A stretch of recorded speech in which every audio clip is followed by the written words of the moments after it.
Bem, amigos do Quinto Elemento, estamos de volta já em Portugal, no Algarve, ainda de férias, última semana de férias, né? Férias das crianças, porque já sabe que pai não tem férias, né? Pai trabalha mais nas férias do que no trabalho. Enfim, é sempre trabalhando. Eu estou precisando de férias das férias, porque realmente pai, não é brincadeira não, trabalha.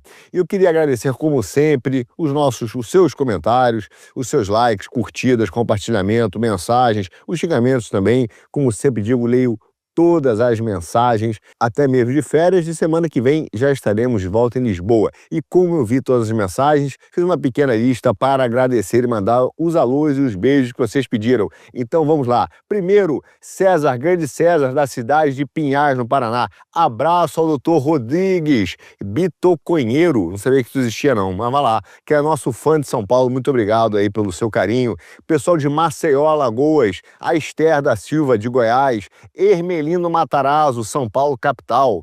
Selma Furtado Alfenas, lá de Minas Gerais. Márcia Matos, Nova Friburgo, Rio de Janeiro, meu Rio de Janeiro, que eu não tenho saudade. Luva de Deus, conservador e patriota, graças a Deus, lá de São Luís do Maranhão. Carlos Henrique Wurstmann, saudação para Jeane, um abraço para Caruaru, grande Caruaru, um abraço para Rolândia, opa, perigoso, hein, lá no Paraná. Selma, de Cuiabá. Raquel, pedi um beijo, Raquel, grande beijo. Um abraço pro pessoal do sul de Minas Gerais. Grande abraço, então, aí pro pessoal de Minas Gerais. Um abraço aqui em Ponta Grossa, cidade onde está o Felipe Martins, o prisioneiro, preso político, injustamente preso, Felipe Martins, que é um exemplo aí de heroísmo e do que o sistema pode fazer com as pessoas no Brasil. Impressionante. Grande abraço, então, pro pessoal de Ponta Grossa, em particular, pro Felipe Martins e pra sua família. Carlos Magno, né, que mandou essa mensagem. Um abraço para você, Carlos. Manda um beijo pro meu filho. Com prazer, Alex. O nome dele é igual ao seu. Ah, que beleza. Ah, esse sim. Grande Arthur Machado. Coitado do garoto com esse nome. Bom, mas Deus o abençoe. Bom, também pediram para mandar um carinhosíssimo beijo para a Flávia, essa que nos acompanha fielmente, diariamente, nossa Flavinha de São Paulo, capital, sempre com comentários positivos, generosos. Muito obrigado, Flávia, pela sua audiência, pelos seus comentários em todos os nossos programas. Um grande beijo para você. E agora vamos falar, evidentemente, de geopolítica. Mas antes de falar da geopolítica, é impressionante, eu quero te alertar um negócio. Dia 20 de agosto agora, 20 de agosto, daqui a algumas semanas, faremos 7 meses de governo Trump. Apenas 7 meses. E, de certa forma, olha que beleza. Tem muita gente que reclama, veja que o Trump está fazendo nada, o Trump, as tarifas, todas as reclamações que você conhece. Mas olha como o mundo mudou com o Trump. Olha que mundo melhor. Há 7 meses atrás, nós tínhamos ESG, ambientalismo, o wokeísmo, racismo estrutural, a pauta queer, a pauta sentimental, meu Deus, essas desigualdades, meu Deus, as desigualdades, toda essa pautinha chata, mimizenta, e gente vitimista, com excesso de sentimentos, sentimentalismo barato, de bolso, vagabundo. E o Trump veio e fez uma revolução diplomática, política, econômica, mas vou te falar o que eu mais gosto do governo Trump. É acabar com esse mimizento e essa discussão pobre que se tornou o mundo com os democratas, o Macron e aquele maluco lá, o Trudeau, no Canadá. O Trump já trouxe uma discussão melhor. Hoje que nós discutimos, estamos discutindo no mundo? Inteligência artificial, energia, terras raras, armas, armamentos, tecnologia militar, cabos, data centers, petróleo, industrialização, formação, de novo, educacional, espionagem. O mundo voltou a ser um mundo que preste, não é aquela mimizada chata que ninguém aguenta. Ou seja, o Trump em 7 meses já melhorou os tópicos da discussão no mundo. Curiosamente, toda essa mimizada passou. E também passou com ela uma discussão que estava bastante forte. Você se lembra do tal DEX, da moeda digital do Banco Central do Brasil? Subitamente, o Banco Central não fala mais nela. E todos esses projetos de controle de moedas digitais feitos pelos governos deram uma parada. Por que será? Porque, meu amigo, nós entramos numa outra fase da guerra das moedas. E é exatamente sobre isso que nós iremos falar hoje. Quem governará Quem governará as criptomoedas? A batalha entre China e Estados Unidos pela liderança financeira global. A corrida pelas moedas digitais entre os Estados Unidos e a China é muito mais do que uma corrida armamentista tecnológica, meu caro. Representa a reorganização da governança monetária global e uma prévia sobre a troca de todo o sistema monetário. Basicamente, a mudança do sistema monetário baseado em preço para um sistema monetário baseado em energia, que é a vontade da China. Mas o Trump criou uma outra coisa. Está promovendo um novo sistema, talvez um complexo técnico-financeiro militar, que envolve um novo substituto para o sistema monetário. Vamos falar disso já já. Em maio agora, Hong Kong, por exemplo, aprovou uma nova legislação, uma legislação histórica para stablecoins, regulamentar as referenciadas, né, as tais moedas fiduciárias. Ressaltou aí a ambição de lá aquele polo se tornar um centro financeiro digital e se alinhar à estratégia mais ampla de Pequim. Eles resolveram promover o tal do yuan digital como uma alternativa ao dólar americano. Enquanto isso, os formuladores de políticas e empresas de tecnologia financeira nos Estados Unidos perceberam essa malandragem e estão intensificando os esforços para expandir o alcance das stablecoins lastreadas em dólares, refletindo uma competição crescente sobre quem define as regras da ordem monetária digital que está emergindo. A pressão da China é para um sistema monetário multipolar. Na verdade, a China tem promovido ativamente o ECNI, que é o tal e-yuan, a moeda digital deles. E fez isso e está fazendo isso com o Banco Popular da China, o POBC, anunciando planos para estabelecer um centro operacional internacional para o yuan digital em Xangai. Essa iniciativa deles tem a perspectiva de fortalecer a presença global do e-yuan e reduzir a dependência do dólar americano no comércio internacional. O Banco Central Chinês visa integrar o e-yuan ao financiamento da cadeia de suprimentos e aos pagamentos internacionais, especialmente entre a China continental e Hong Kong, onde a projeção de uso deles hoje é de 8 bilhões de dólares já para o final desse ano. No entanto, os analistas de vários bancos, inclusive do JP Morgan, sustentam que é improvável que o ICNY corroa o domínio do dólar americano nas transações globais. E os dados contam uma história muito clara. Agora, 2 anos atrás, em 2022, o dólar americano representou 88% das transações cambiais globais, 70% da emissão de dívida em moeda estrangeira e 48% dos passivos internacionais, enquanto o yuan chinês representou apenas 7% do juro cambial. Entenda, meu caro, vai ser quase impossível uma substituição real do dólar. E nós vamos explicar por quê. Até mesmo porque dólar, moeda é confiança, e ninguém em sã consciência quer realmente manter yuan no bolso. Pergunte ao europeu aqui, você gostaria de ter yuan ou euros? Yuan ou dólar? É natural, o cara vai dizer, amigo, me dá o yuan e eu troco. Ninguém quer ficar com essa porcaria. Então, é um problema de confiança, mas há uma força econômica baseada exatamente nas políticas comerciais e industriais que vão forçar a utilização do yuan. Claro que, no entanto, o papel do yuan em facilitar o comércio dentro desse bloco dos BRICS e outros mercados pode, aí sim, erodir gradualmente a influência do dólar em regiões específicas. Na cúpula agora dos BRICS que aconteceu no Rio de Janeiro, os líderes reformaram esse compromisso com a desdolarização, defendendo o sistema de pagamentos alternativos e criticando medidas comerciais unilaterais baseadas no dólar. O bloco condenou tarifas unilaterais, considerando prejudicial à estabilidade econômica global. Obviamente, por ordem da China. Os BRICS estão explorando ativamente sistemas de pagamento alternativos, que é uma estratégia que se reflete em diversos mecanismos concretos que já falamos muito aqui no Já Economia. Mas mais importante que isso é que, por exemplo, o novo banco de desenvolvimento deles, lá o NBD, emitiu mais de 2,1 bilhões de dólares em empréstimos em moeda local para financiar projetos de infraestrutura, reduzindo a dependência de financiamento do dólar, enquanto O acordo de reservas contingentes, de quase 100 bilhões de dólares, fornece aos países membros suporte de liquidez em moedas diferentes do dólar, aumentando em tese uma resiliência financeira. Complementando essa mudança, o sistema de pagamentos interbancários transfronteiriços, que é o CIPS da China, tem se expandido significativamente, facilitando algumas liquidações comerciais denominadas em yuan e interoperando com sistemas SPFS da Rússia, permitindo assim que alguns países contornem a rede SWIFT baseado no dólar. Só que esses dados comerciais estão reforçando algumas dessas tendências. Em 2024, por exemplo, o comércio bilateral China e Rússia atingiu 218 bilhões de dólares, com uma parcela crescente liquidada em yuan e rublos, para inclusive fugir das sanções, enquanto o comércio Índia-Rússia totalizou algo em torno de 66 bilhões de dólares, grande parte desse comércio sem recorrer ao dólar por meio de acordos com moeda local. Só que aí vem um detalhe: as stablecoins dos Estados Unidos.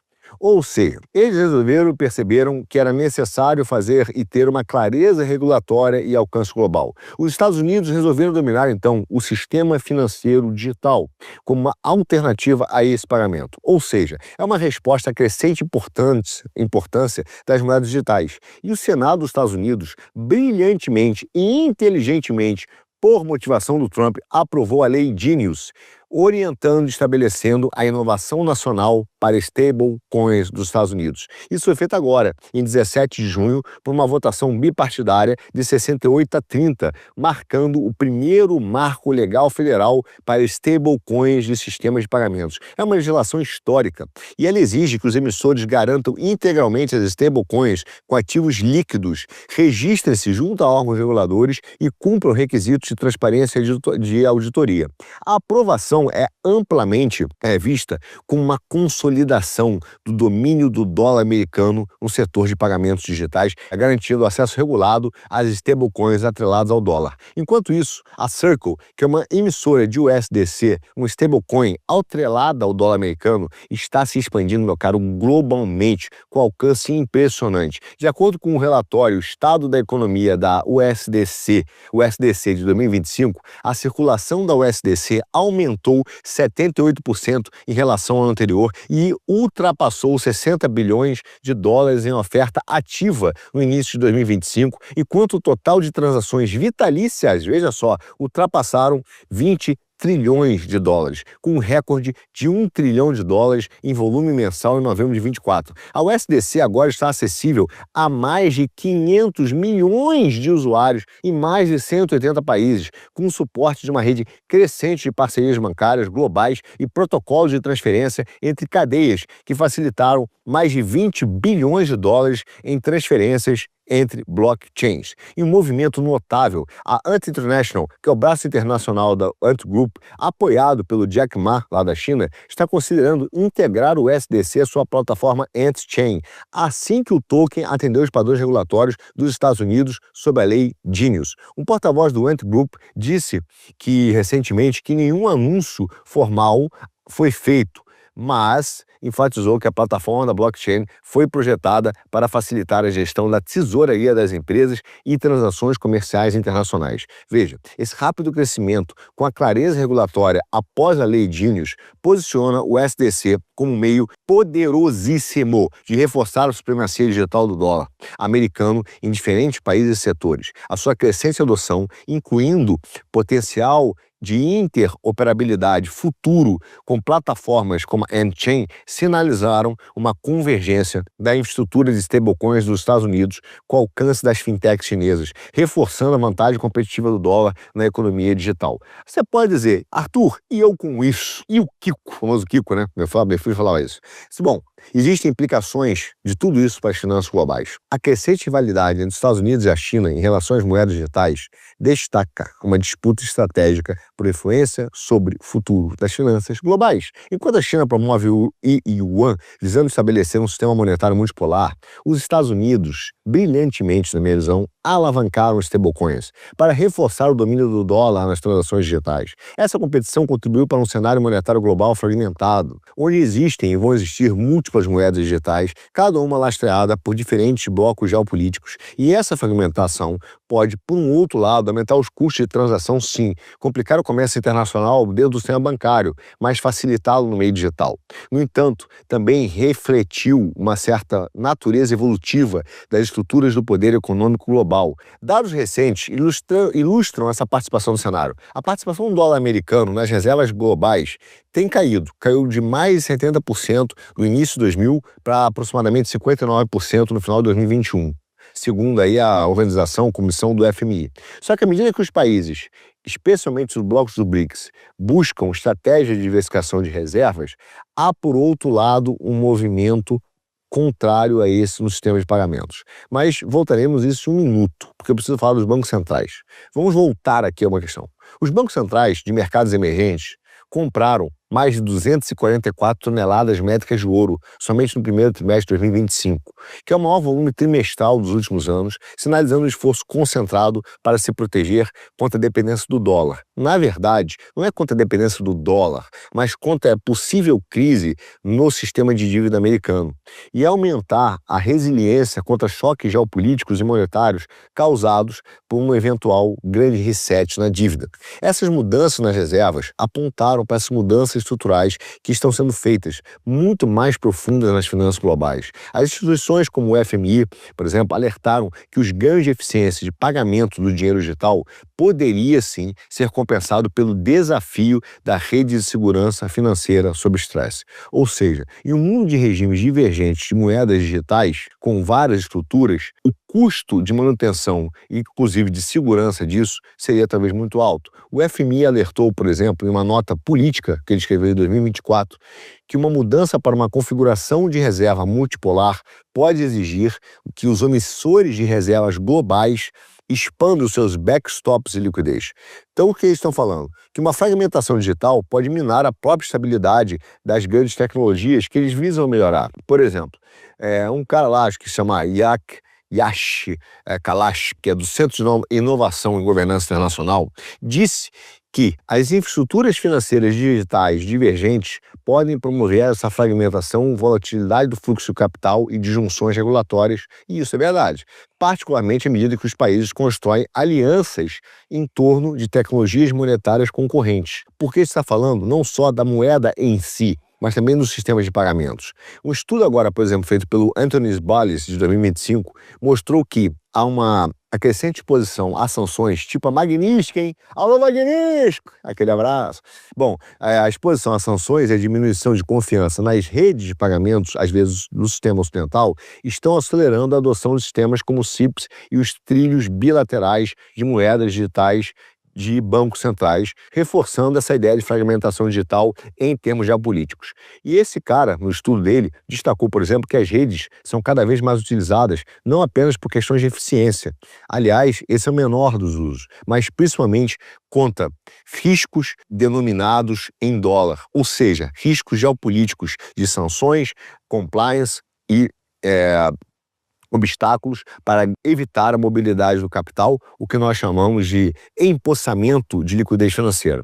Em consonância com isso, o economista Kenneth Rogoff, que é um professor de Harvard, Deus me livre, e ex-economista-chefe da FMI, também Deus me livre, vê hoje esse ponto de inflexão mais significativo no sistema monetário global desde o fim do padrão ouro. Ele disse que, embora o dólar americano provavelmente perca alguma participação de mercado, principalmente para o yuan e em menor grau para o euro, a verdade é que as criptomoedas já estão dominando os sistemas subterrâneos da economia e dos sistemas de pagamentos. Ou seja, essa mudança vem se desenrolando há mais de uma década devido à maior flexibilidade dos sistemas de pagamento, inclusive também de outras moedas como o yuan e desses desenvolvimentos de sistemas alternativos de liquidação pela China, mas não só por ela. Essas tendências foram aceleradas pelas políticas do governo Trump.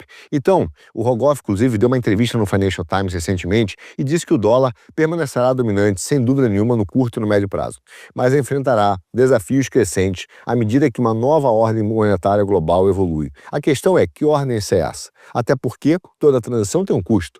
Veja, para as instituições financeiras, essa fragmentação vai aumentar fricções de liquidação, vai aumentar risco cambial e vai complicar a conformidade regulatória de jurisdições. Leia-se, a indústria malévola do compliance. Esses caras vão sofrer muito. Há uma tendência, via meios digitais, de você ter uma flexibilização regulatória, o que é essencial para a manutenção da liberdade. Para os mercados emergentes, isso representa uma dinâmica dupla, tipo o Brasil. Ou seja, existe uma oportunidade de contornar essas redes que fazem com que haja gargalos denominados em dólar, principalmente pontos de controle. E veja, hoje, nós da direita reclamamos e observamos os pontos de controle. Eventualmente, até não queremos que alguns consigam, né, utilizar estruturas que bypassem as estruturas de controle. Mas lembre-se que as estruturas de controle foram montadas pelo Obama, pelo Clinton, pelos democratas, que levaram a fechamento de contas de pessoas da direita, inclusive por opiniões em redes sociais, Twitter,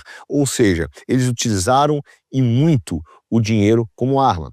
Esses gargalos dominados em dólar também têm o risco de consolidar novas dependências, dessa vez na infraestrutura digital, por exemplo, e nas plataformas de tecnologia financeira dominantes. Ou seja, você pode ter instituições globais de governança, que é altamente perigoso, e que têm alertado, porque elas estão preocupadas com a proliferação descoordenada das moedas digitais, que na verdade significa emissão de moedas privadas, lastreadas e moedas públicas. E isso pode exacerbar descompassos de liquidez e minar a estabilidade sistêmica em períodos de estresse geopolítico, o que é excelente. É isso mesmo, tomara que aconteça. Em última análise, a corrida às moedas digitais entre Estados Unidos e China, ela é muito mais do que uma corrida armamentista tecnológica, meu caro. Ela representa uma reorganização da governança monetária global. E à medida que as infraestruturas concorrentes se consolidam em blocos geopolíticos, esse futuro das finanças transfronteiriças, ou seja, entre países, provavelmente será moldada não apenas pela eficiência ou inovação, mas pelas redes que as economias mundiais vão confiar. Bom, nessa era emergente, as políticas de interoperabilidade entre países, acesso e soberania vão definir os contornos das finanças globais mais do que nunca. Por isso é que agora a Faria Lima está tão preocupado e resolveu falar de soberania. Não porque ela realmente se preocupa com isso. É porque a soberania vai definir o sistema financeiro. E agora a Faria Lima quer inverter essa lógica, quer tomar a soberania para ela, através do discurso até mesmo do governo atual do PT, e eles, então, definirem o que significa soberania. Soberania, para eles, vai ser o que a Faria Lima quer. É uma distorção enorme, concorda? Só que nesse meio, você tem duas batalhas diferentes. Uma é o sistema de pagamentos em si, a infraestrutura de mercado, as redes, no qual são enviadas ordens de pagamento pelo mundo, como se fossem tubos, onde circula líquidos, né? Óleo, por exemplo, gás, por exemplo. Só que a outra é a moeda em si, ou seja, qual é a forma ou a referência em que esses pagamentos são feitos, ou seja, o que passa por dentro desse tubo. Existem duas dessas batalhas. Uma é a moeda, a outra são os sistemas de pagamento. Os democratas americanos, durante muito tempo, controlaram os sistemas de pagamentos e tentaram criar obstáculos para que você pudesse mandar e transacionar dinheiro. Ao mesmo tempo, eles também começaram a querer acabar e substituir a moeda em si por uma moeda baseada em energia.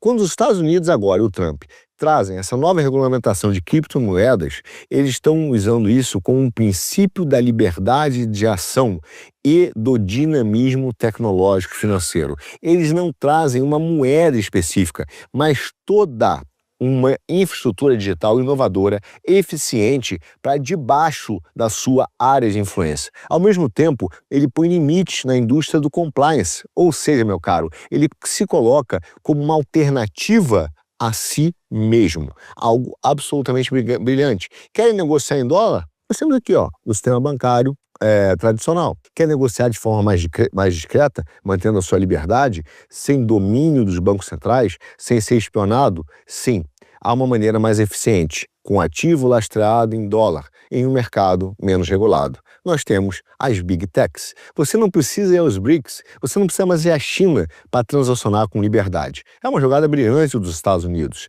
Por que isso é tão importante? Porque parte dessa guerra comercial que existe hoje nasce do fato da moeda da China estar artificialmente desvalorizada. Pegue, por exemplo, todas as reportagens do Trump, tudo que ele disse antes da eleição. Ele sempre vai dizer que a China tinha uma moeda artificialmente desvalorizada, jogando sujo contra os Estados Unidos e contra a Europa, criando uma vantagem competitiva para a exportação dos produtos chineses. Nesse sentido mais comum, a competitividade de uma moeda é o quê, meu caro? É a sua capacidade de enfrentar a concorrência de outras moedas. E ela é medida por a famosa taxa de câmbio.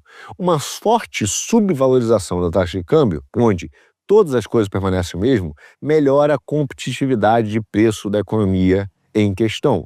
Ganhamos ao ampliar a questão da concorrência monetária, destacando então a qualidade relativa dos diferentes moedas disponíveis. Entende? A guerra comercial é uma guerra de produtos, de sistemas de pagamentos, de moedas. Toda essa guerra de tarifa não é uma guerra de tarifa de imposto. Isso é uma visão tosca dos liberais. É uma guerra de comercial, indústrias, como se paga e em que moeda se paga.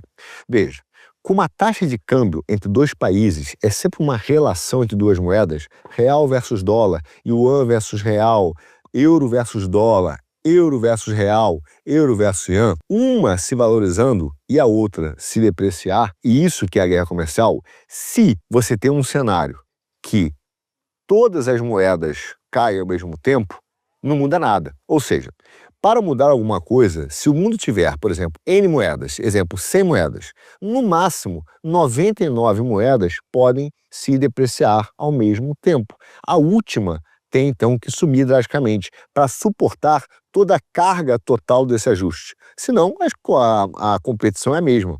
Por isso que a gente vê com clareza a natureza dessa intensidade do conflito comercial e geopolítico que está suscitando essa nova guerra de moedas, uma guerra de câmbio, e que é, de certa forma, até abusiva por parte, sim, da China. Claro, felizmente que a guerra monetária não é uma guerra militar per se, só que entenda, o choque frontal que uma guerra monetária expressa e a forma como ela ilustra os interesses nacionais legitima, sim, a ideia, a semântica empregada de uma guerra, porque o efeito é mesmo. Basicamente por um motivo. Você sabe me dizer qual é a função da moeda? Vamos lá. Uma forma simples aqui, né? A moeda, ou seja, ela tem uma ligação direta. A ligação da moeda está diretamente ligada com liberdade e poder, até mesmo com poder de compra, de forma particular.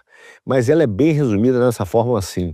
Aliás, eu prefiro até citar a frase clássica de Dostoiévski, que fala que a moeda é a liberdade cunhada. Quando o presidente americano Andrew Jackson, em 1835, afirmou que dinheiro é poder, ele denunciou, de fato, o papel excessivo dos gastos públicos e dos bancos no desenvolvimento dos Estados Unidos e da consequência de cada um em uma concentração excessiva de poder.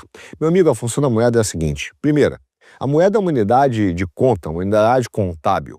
Segundo, ela serve como intermediário entre trocas. Ou seja, eu tenho o meu trabalho, quero comprar uma camisa, quero então ter uma troca.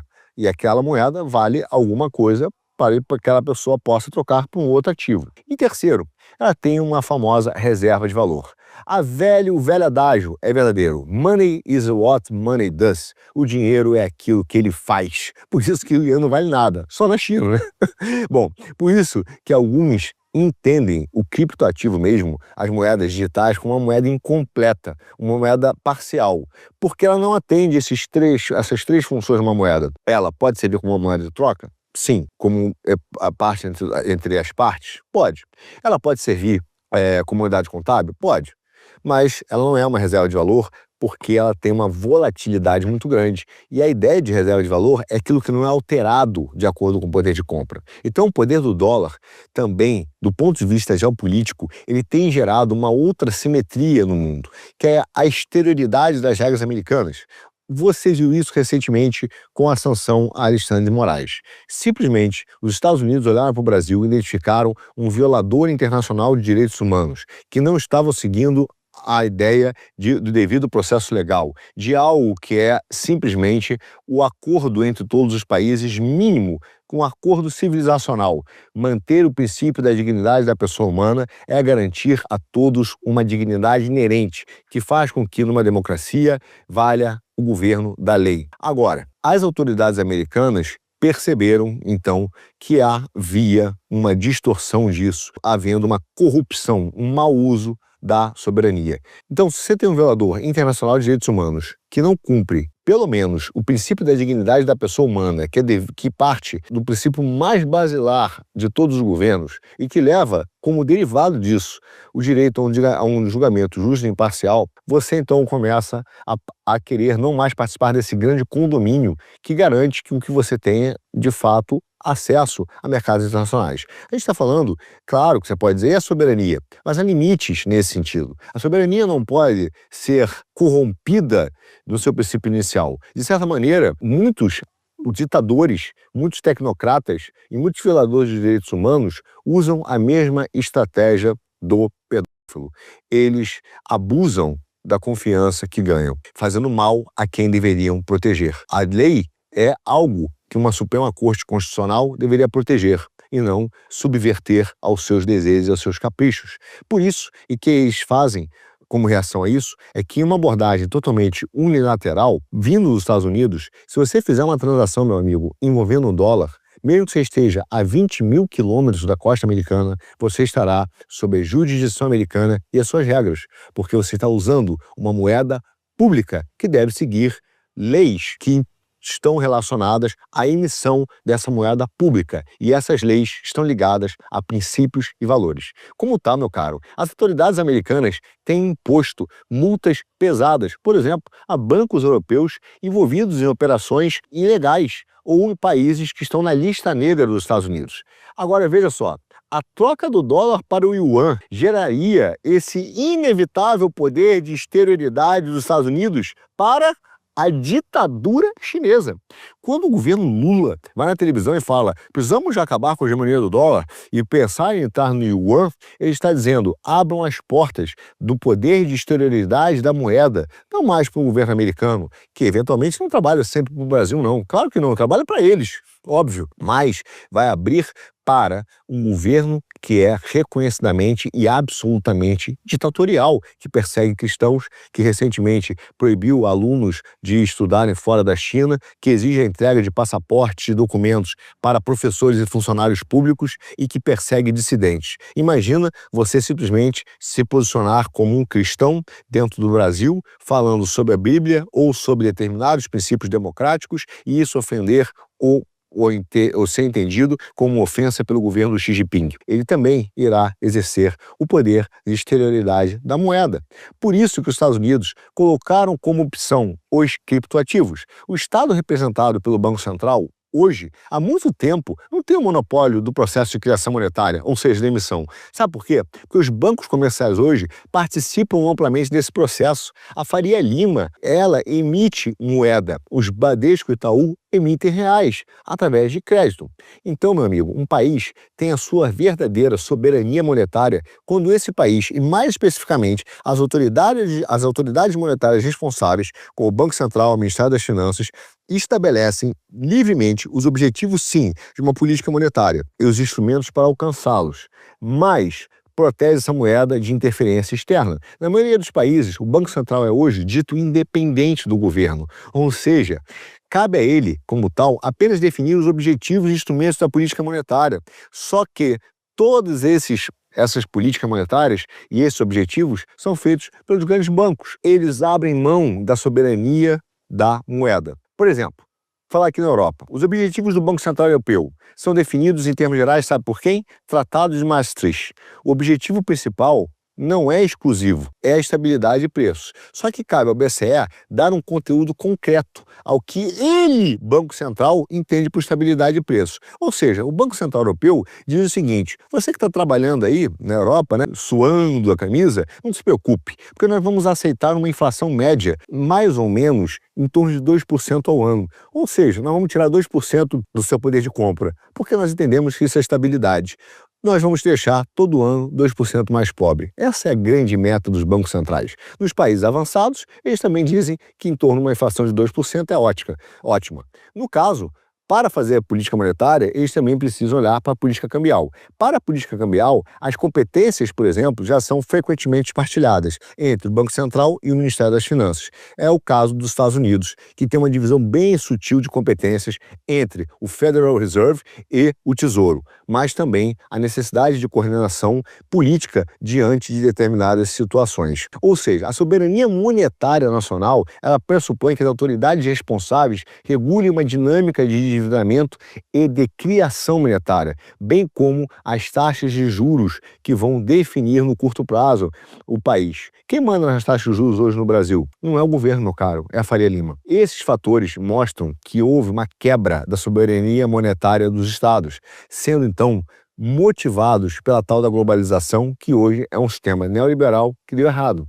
Ou seja, para a Europa, a integração europeia foi uma grande e essencial questão para que vale a pena discutir durante muitas vezes, porque esse Tratado de Maastricht é, em essência, um Estado neoliberal. Ou seja, a globalização financeira, caracterizada aí pela famosa mobilidade perfeita do capital a nível global, virou uma mentira. Concretamente, o que houve foi uma restrição externa sobre a oferta monetária e taxas de juros que se tornaram prementes. Aliás, o Robert Mundell chamou isso de triângulo da incompatibilidade, que significa o quê? Uma vez que não se pode ter, ao mesmo tempo, uma mobilidade perfeita do capital, uma política monetária nacional autônoma e as taxas de câmbio estáveis, é necessário para manter a globalização financeira, por isso que os liberais adoram isso, né? Mudar para taxas de câmbios flutuantes ou praticar uma coordenação de políticas monetárias que questione, no final das contas, a própria ideia de soberania monetária nacional. Diante de tais dilemas, Milton Friedman,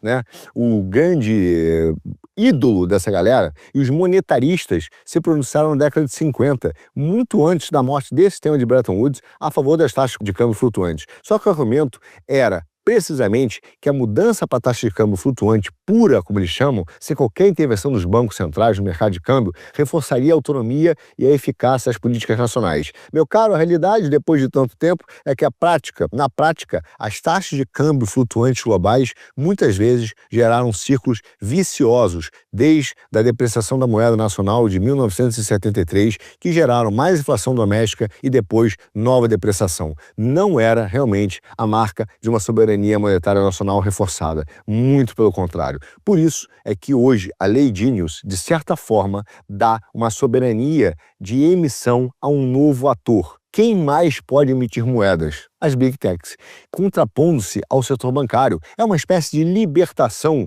do domínio pleno dos grandes bancos, que era uma espécie de complexo técnico-financeiro-militar. Bom, esse ponto é fundamental, porque ao mesmo tempo que Trump enfrenta a China nas políticas comerciais, enfrenta o Deep State, ele coloca e faz um novo risco, ele coloca um novo ator nesse papel, que são as Big Techs. As Big Techs que podem utilizar esse poder de forma diferente. Pode-se usar para o bem, para dar liberdade ao indivíduo, ou criar um outro movimento de controle tecnocrático, que são de moedas digitais. Curiosamente, não por menos, esse movimento fez com que um outro tipo de controle que estava sendo imposto, que eram as moedas digitais dos governos, perderam atratividade. Lembra-se do DEX digital, que ia sair a qualquer momento da zona do euro, o dólar digital, todos esses projetos? Pois bem, meu amigo, as moedas digitais seriam emitidas pelo Banco Central, né? Só que elas tiveram dificuldade em substituir e combater essas soluções de pagamentos digitais que foram criados pelas Big Techs. Por exemplo, o think tank norte-americano, aquele Atlantic Council, né, disse que existem até hoje, mais ou menos, ainda existem 49 projetos pilotos por todo o mundo, com uma dezena de outros que já estavam em fase de desenvolvimento. Só que a grande maioria não saiu do papel. Há outros que estão até tentando dar certo, mas o enorme voltou para a gaveta. A verdade é que a relutância dos bancos centrais se deu por um ceticismo crescente entre a população e os benefícios ditos pelo governo dessas moedas digitais. As experiências passadas das digital ou da CBDCs, né, no mercado convergiram para uma grande dificuldade de levar todo mundo a abandonar as soluções atuais de dinheiro de blockchain e utilizar, então, esses sistemas de pagamentos oferecidos aí pelo governo em contrapartida ou em contrário com os pagamentos fornecidos pela Visa e a Mastercard e, então, abraçar esses novos projetos. E com a lei de Trump, essa estratégia fica ainda mais difícil. Uma moeda digital, meu amigo, totalmente centralizada, levanta, como levantou, inúmeras preocupações de privacidade entre os cidadãos, com os estudos apontando para um controle excessivo do Estado no cotidiano das empresas e das pessoas. A perda de anonimato, privacidade e liberdade nas transações levantou sérias preocupações quanto à privacidade financeira e ao potencial abuso por parte de governos ou instituições centrais. A Suprema Corte Brasileira é um caso clássico do uso excessivo de bloqueio de recursos e conta corrente, bloqueando inclusive dinheiro e recursos, moedas de pessoas apenas da família de certos investigados ainda, inclusive de mulher e filhos. Um absurdo, um abuso inexplicável. Muitos cidadãos, então, preferiram e têm preferido sistemas descentralizados, porque estão sentindo que a sua liberdade está sendo restrita por um novo modelo digital estatal. Você ainda tem que ter em conta que existe uma desconfiança mesmo, não só em relação ao meio da população, mas uma desconfiança da população nas instituições, principalmente em países com uma grande instabilidade política e hoje jurídica, como o Brasil. Assim, meu caro, das 11 CBDCs que já foram lançados no mercado, apenas 3, que é a Jamaica, Bahamas e Nigéria,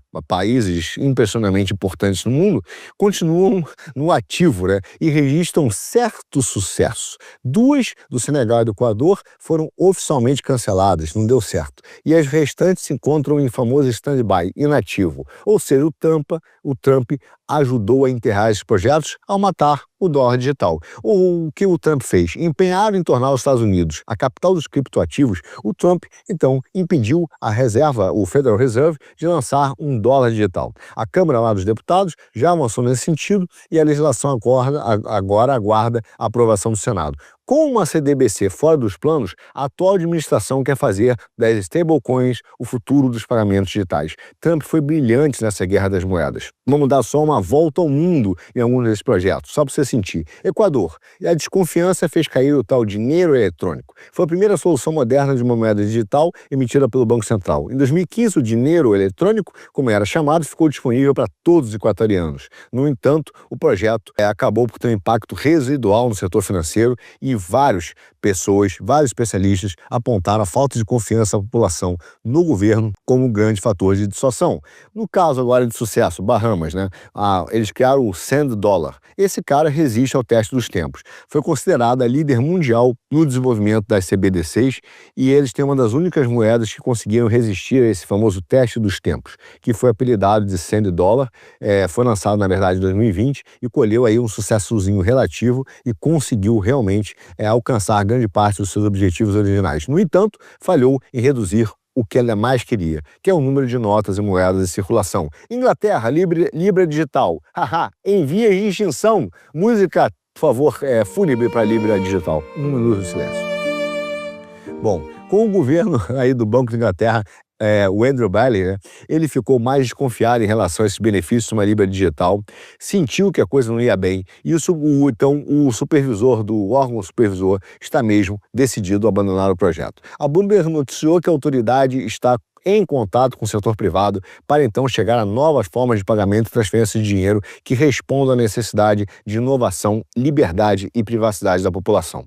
Vamos falar do caso chinês, né? Claro. E o yuan digital. Ele avança com cautela. A segunda maior economia do mundo tem sido uma das principais promotoras das moedas digitais. Imagina por quê. Bom, com a utilização da cripto banida no país, a China baniu a cripto, resolveu então lançar um projeto piloto do yuan digital que foi feito em 2019 com o objetivo de aumentar a inclusão financeira, famoso controle. Quando ele quer falar inclusão financeira, é inclusão daquilo que você sabe aonde você imagina. Exatamente isso.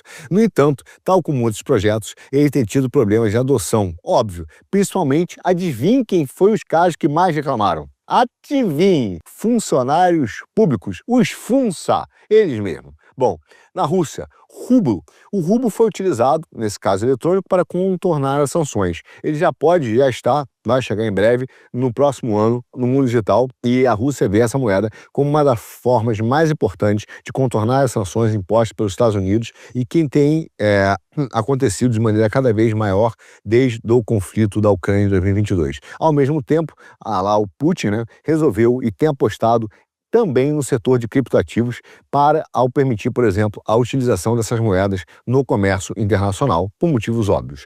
Coreia do Sul. Bom, as stablecoins lá ganharam uma atração muito interessante. Há 5 anos, eles começaram a querer explorar as moedas digitais, só que suspenderam o projeto exatamente no mês passado, porque o Banco Central do país apontou para os custos de infraestrutura como um dos principais fatores dissuadores, né? Dissuadores, é isso, né? Dessa moeda. Ao mesmo tempo, o presidente Lee Jae-myung tem movido grandes esforços para apoiar o setor de cripto, a emissão de moedas privadas, e dado prioridade ao desenvolvimento dessas soluções que estão nascentes nas moedas, nos modelos de stablecoins. Zona do euro, né? Aqui, né? Ursula von der Leyen, sempre ela. Avanço no euro digital. Bom, esse sim bota o Banco Central Europeu na contramão dos gigantes globais. Existe um ceticismo em torno das moedas digitais emitidas por bancos centrais em todo lugar do mundo. Como a gente já falou, Estados Unidos e Coreia do Sul abandonaram o barco. Inglaterra já está no mesmo caminho, deixando então o BCE sozinho. O Banco Central, liderado aí pela Christine Lagarde, deixa eu fazer aqui o sinal da cruz 3 vezes, porque hoje nós precisamos afastar os demônios, segue mais isolado do que nunca na criação do euro digital. O Banco Central Europeu parece estar firme, determinado, focado, fetiche nas intenções de lançar a sua própria moeda digital. O que ela quer mesmo, meu caro, é tomar conta da vida do cidadão. Isso aqui é um regime quase que chinês, meu caro, falta pouco. Mas o cenário, a nível global, desenha-se cada vez mais em linhas tortas para essa turma. Numa altura em que uma série de bancos centrais tem deixado esses projetos cair por terra, os planos para entrarem nesse mundo digital parecem sombrios para a zona do euro. Entre os países que ainda apostam, por exemplo, e têm investido em soluções híbridas, a Suíça aqui é o grande destaque. Quer dizer, apesar do Banco Central Suíço acreditar que o lançamento de uma moeda digital própria vai trazer poucos ou nenhum benefício para a população, eles têm que obedecer a chefona, né? Enfim, mas o país tem apostado numa integração disso com as stablecoins reguladas no seu sistema financeiro. O fato é que o projeto do euro digital encontra-se numa fase de preparação e necessita de luz verde do Parlamento Europeu para avançar. Existe uma legislação que se arrasta aí há mais de 2 anos pelos corredores de Bruxelas, mas o BCE tem demonstrado grande resistência às stablecoins e às moedas privadas e tem descartado para já um modelo híbrido, uma vez que considera as criptomoedas uma grande ameaça à soberania monetária da região. Ou seja, meu caro, ele não quer abrir mão de mandar no seu dinheiro, né? No dinheiro aqui no europeu. Os caras não abrem mão de tudo, mas do dinheiro do contribuinte que paga o salário deles, esse não. Obviamente, o setor financeiro está vendo isso tudo com preocupação. Por quê? Existe uma infraestrutura financeira que está sendo formada pelas Big Techs, que é uma espécie, dentro desse novo cenário que eu já expliquei um ou dois dias atrás, de tecnopolítica, ou de um novo complexo técnico, financeiro, militar, formado por esses monstros chamados Big Techs, que estão virando alter egos dos estados. Não por menos, eles têm agido para conectar, então, a estrutura da dívida financeira a essas criptomoedas. Como eu digo, eles são os bancos. Uma nova geração de empreendimentos de criptomoedas, e aí sim, de altíssima octanagem, está se expandindo para fazer com que novas formas de empréstimos sejam feitos através de ativos digitais. Veja, 3 anos atrás, nós tivemos uma queda do mercado exatamente causada por uma onda de insolvência no setor de crédito de criptomoedas. Só que agora, por exemplo, uma instituição financeira lá em São Francisco, chamada Divine Research, ele disse que concedeu mais de 30 mil empréstimos de curto prazo sem garantia desde dezembro. Só que, atenção, bote agora o seu chapéu de alumínio, bem-vindo ao mundo dos conspiracionistas, mas você vai ver como a conspiração nada mais é do que um aviso do que vai acontecer nos próximos capítulos, né? Veja só, esses caras estão trabalhando com um grupo de criptografia de escaneamento de íris, a Iris World, que tem como chefe a OpenAI. do Sam Altman para identificar os tomadores. Veja, o que esses caras estão começando a fazer e permitir é um controle financeiro global por íris. Imagina, em breve esses caras vão criar o Serasa Global. Eles vão saber pela sua íris que você tomou um dinheiro emprestado no Brasil e não pagou. E aí vão olhar esse grande Serasa Global. A partir da íris, você não terá outra solução. Agora imagine se um desgraçado te pega na rua, te bota num carro, te mete na favela e te manda escanear a sua íris. Ele vai poder tomar dinheiro seu, amigo, em qualquer lugar do mundo. Olha o que esses caras estão criando, meu caro. Os empréstimos de criptomoedas, que é uma parte altamente arriscada hoje nos ativos digitais, explodiram em 2022, tomaram uma queda gigante no preço dos ativos. Só que essa queda inspirou na época uma espiral aí de inadimplência, falência e culminou, por exemplo, todo mundo já se lembra, no colapso daquela bolsa que é a FTX.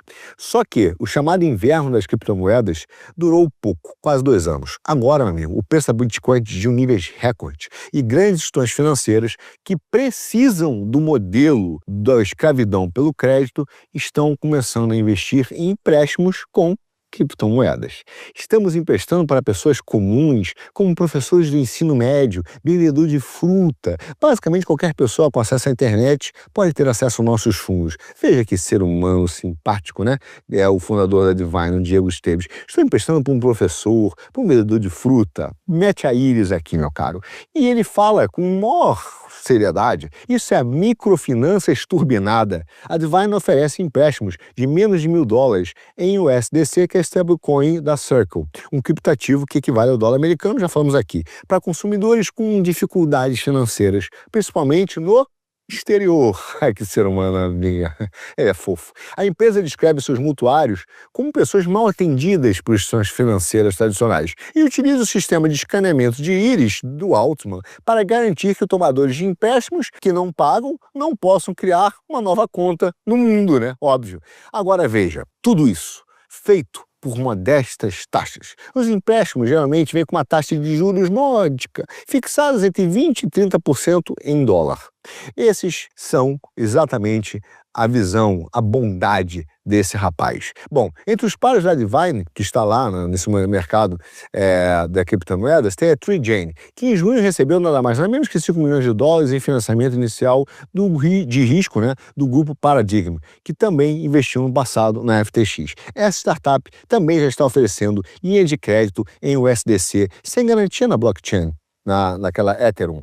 A TreeJane afirma que os tomadores de empréstimos só precisam apresentar provas verificáveis de criptomoedas, ativos bancários ou fluxo de caixa futuro para garantir empréstimo, mas que isso não significa nenhuma garantia.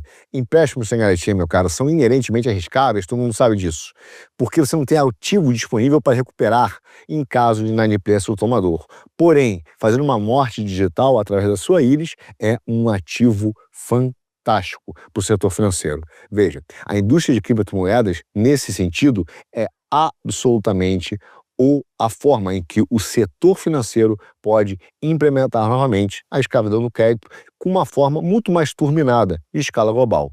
Veja, não por menos, a blockchain em geral tem uma ideia de criar essa visão, um plano criptográfico para salvar as nossas almas. Veja só, as transações de crédito, por exemplo, da blockchain, elas são verificáveis e permanentes. Todo mundo no mundo todo vai saber que você, vendedor de fruta, ou professor do ensino médio, tomou aquele dinheirinho da blockchain no Piauí e não pagou. A TreeJane também está desenvolvendo uma nova forma de plataforma de empréstimo que envolveria nada mais nada menos que agentes de inteligência artificial, programados para ser capaz de executar tarefas com bases nas instruções do usuário. Você vai pegar o dinheiro emprestado, botar a íris, tudo automático, tudo fácil, com modestas taxas de juros de 30% do moeda em dólar, que é microfinança turbinada. Estamos salvando almas, né? Esses agentes seriam, então, programaticamente, né, obrigados a cumprir cláusulas de dívidas que estão dentro dos sistemas da blockchain e poderiam então receber empréstimos a taxas de juros muito mais baixas. Quantas vezes você já viu essa história, né? Pois é. Bom, a Coinbase, que é a corretora de criptomoedas registrada nos Estados Unidos, disse em março que havia feito uma parceria com o OpenAI do Altman para criar esse agente IA com suas próprias carteiras de criptomoedas e equipados com capacidades comerciais e monetárias. Eles fizeram um outro protocolo chamado WeedCat, que foi criado para formar mercados e empresas de negociação de criptomoedas para estabelecer linhas de crédito personalizadas, né? Feitas para você. Tem alguém que faz isso no Brasil também. Bom, com taxa fixa e subcolateralizada. Segundo Ethereum, é o segundo maior ecossistema de criptomoedas do mundo. Cerca de 170 milhões de dólares já rodaram na plataforma. Assim como seus pares da Clearpool e TrueFi, a WeedCat permite que os mutuários aprovados pela Iris criem mercados onde eles podem eles mesmos especificar os seus termos e, eventualmente, fazer modelos de taxa de juros, vencimento, capacidade de empréstimo, inclusive trocar figurinha, né? Alguém que tem dinheiro, modelar isso para alguém que está precisando de dinheiro. Em caso de inadimplência, os credores vão se coordenar diretamente para buscar recursos. Que beleza! Para a Divine, as taxas de inadimplência no primeiro empréstimo contraído geraram, adivinhe, quase em torno de 40%. Obviamente, qual foi o argumento dele? O mesmo do sistema bancário brasileiro. O problema da alta taxa de juros e que inviabilizou o pagamento não é a canalice dele, né? Mas é o fato exatamente de haver inadimplência. É um processo absolutamente inverso. Não é que uma taxa de juros de 30% ao ano gere obviamente 40% de inadimplência. É porque existe inadimplência, é que eu cobro caro. Tá bom. Enfim, qualquer pessoa, obviamente, nesse caso, para poder ter tido esse empréstimo, ele teve que escanear o olho, de maneira que qualquer Big qualquer lugar do mundo, já sabe que o coitado virou um devedor. A maioria dos empréstimos tomados, né, dentro da Divine não eram de usuários regulares de criptomoeda. Eles, antigamente, antes de se cadastrarem, não eram ativos.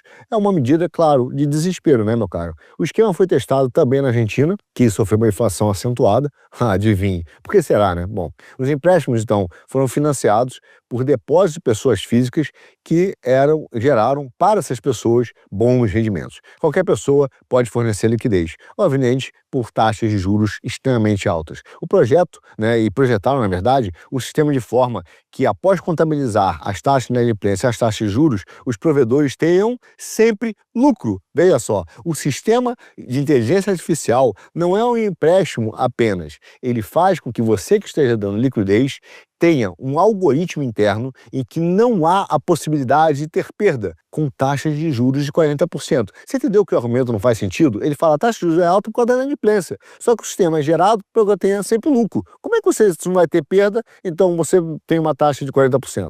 Bem, os empréstimos de criptomoedas foram financiados por indivíduos milionários ótimos e estiveram no centro dessa crise de 2022, quando credores como o Celsius e o Genesis não conseguiram pagar os seus depositantes e entrar em falência. Na época, o presidente da Celsius, que foi o Alex Mashinck, foi condenado a 12 anos de prisão por fraude e manipulação de mercado. Óbvio. Depois a Genesis concordou em fazer um pequeno pagamento de 2 bilhões de dólares aos procuradores de Nova York para, basicamente, compensar os problemas do processo e encerrar a questão. Nesse interim, apenas 230 mil investidores foram fraudados. Empréstimos, amigos, não garantidos representam hoje uma pequena fração mesmo do mercado multibilionário de empréstimos em criptomoedas, onde grupos como a Coinbase, a Tether e a Galaxy dominam. Os principais bancos já estão vendo que as Big Techs também estão entrando no modelo indiretamente de escravidão pelo crédito e, por isso, começaram a conceder empréstimos com garantias a alguns diretores de criptomoedas. A Cantor Fitzgerald anunciou no início desse mês uma iniciativa de 2 bilhões de dólares chamada Bitcoin Financing Business para fortalecer a alavancagem a investidores que detêm o ativo digital mais valioso do mundo hoje. O Financial Times informou, por exemplo, que o JP Morgan está considerando emprestar com garantia dos ativos em criptomoedas aos clientes. As saídas de capital que as moedas digitais privadas podem proporcionar preocupam, meu amigo, e muito os bancos centrais do mundo. E essa é a nova arma que o Trump desenvolveu com as Big Techs. Por isso que ele deu um squeeze de verdade na China. A exemplo da Coreia do Sul, por exemplo, pegar um exemplo, no mês passado, eles suspenderam a proibição de 14 anos das compras institucionais domésticas de títulos em moeda estrangeira onshore, a fim de atrair o quê? Entradas compensatórias. O partido do governo hoje acredita que as stablecoins lastreadas em yuan podem garantir a permanência de dinheiro no país. O governo, então, instou os legisladores a estabelecerem uma estrutura regulatória para stablecoins o mais rápido possível, especialmente depois do movimento do Trump nos Estados Unidos. Essa é a nossa última chance de conquistar uma fatia do mercado, mesmo que não consigamos superar as stablecoins em dólar como ferramenta de liquidação, disse um membro do governo. A velocidade é fundamental. O Banco da Coreia já disse que as stablecoins lastreadas em yuan podem acelerar saídas, sim, de capital, porque podem facilmente ser convertidas em stablecoins lastreados em dólar. É uma nova guerra monetária, amigo. Só que a guerra monetária regulatória não se resume aos Estados Unidos contra a China, mas também às criptomoedas. Agora, veja só que interessante. Todos os caras estão vendo isso e estão entendendo os efeitos da lei da Genius. Só que veja o que acontece. Imagina o seguinte, imagina que realmente o STF continue com essa ideia de contestar a lei Magnitsky, porque a lei Magnitsky é uma lei que, no final das contas, ela mexe na infraestrutura de mercado financeiro, no sistema de pagamentos, na possibilidade de você usar esse sistema de pagamentos, mas também de transacionar em dólar e se relacionar com empresas americanas. Sabe o que esses caras vão promover? Não é só a quebra dos grandes bancos brasileiros e a saída do SWIFT. Eles vão promover a maior saída de capitais via stablecoins que nós já experimentamos na história. Um fluxo enorme, porque ninguém que tem mobilidade de capital, claro que o poqueiro não tem saída, mas os grandes bancos bilionários vão converter imediatamente em stablecoins lastreados em dólar e mandar esse dinheiro em segundos para fora, sequer passando pelo sistema bancário. Eles estão colocando em risco a soberania monetária brasileira. Curiosamente, né, meu amigo? Ao tentar defender a soberania, esses caras destroem a soberania brasileira. Da mesma forma que o Lula, quando vira e fala: eu estou preocupado com a soberania americana, vamos defender o yuan e colocar uma moeda de yuan. Que soberania é essa que ele defende? Por que não dizer, vamos fazer do real uma das moedas mais importantes do mundo, explorando óleo, terras raras, desenvolvendo o Brasil? A soberania do Lula não é soberania, é simplesmente dizer, não olhe para os Estados Unidos, porque eu quero ser capacho da China. Lula hoje não passa de um grande capacho, de um projeto neoliberal desde o início, onde a sua eleição foi feita pela CIA nos Estados Unidos, junto hoje com o complexo tecnológico chinês, tecnocrático chinês, apoiado também pela CIA, antigo Deep State, que o Trump hoje enfrenta. Por isso, meu amigo, é que nós vivemos esse modelo de uma nova formação de complexo técnico, financeiro, militar feito pelo Trump. Mas veja, a batalha das moedas não é apenas a única. Hoje há uma outra batalha, a de regulamentação de IA. E é uma batalha que também envolve Europa e Estados Unidos. Embora possa estar causando surpresa no governo Trump, o fato, meu amigo, é que em ambos lados do Atlântico a legislação europeia está sendo posta em andamento. Exemplo é o caso da regulamentação sobre inteligência artificial, cuja disposição central vão entrar agora, em vigor no último sábado, 2 de agosto. Por mais de um ano, após a aprovação final desse texto, que é um dos mais ambiciosos do mundo nessa área. Por exemplo, é o caso do um componente verdadeiro de governança global. 27 estados devem informar a Comissão Europeia sobre as autoridades nacionais competentes para supervisionar a aplicação correta das regras de inteligência artificial. Os prestadores de serviços estão sujeitos a um controle extremamente rigoroso, ainda teórico em alguns estados-membros, e que não designaram ainda um organismo responsável por essa tarefa. Por exemplo, na França, eles escolheram a Direção-Geral de Concorrência do Consumidor e do Controle de Fraude, a Comissão Nacional para as Tecnologias da Informação e as Liberdades Civis e o Defensor dos Direitos. Mas, de certa maneira, o regime de sanções que vai entrar, ou seja, a Europa também vai sancionar a partir de 2 de agosto, não será feito de uma única vez. Eles vão dar um tempo para que todos esses controles sejam plenamente operacionais. Os prestadores de serviços estarão sujeitos a penalidades, meu caro, de até 7% do seu faturamento global,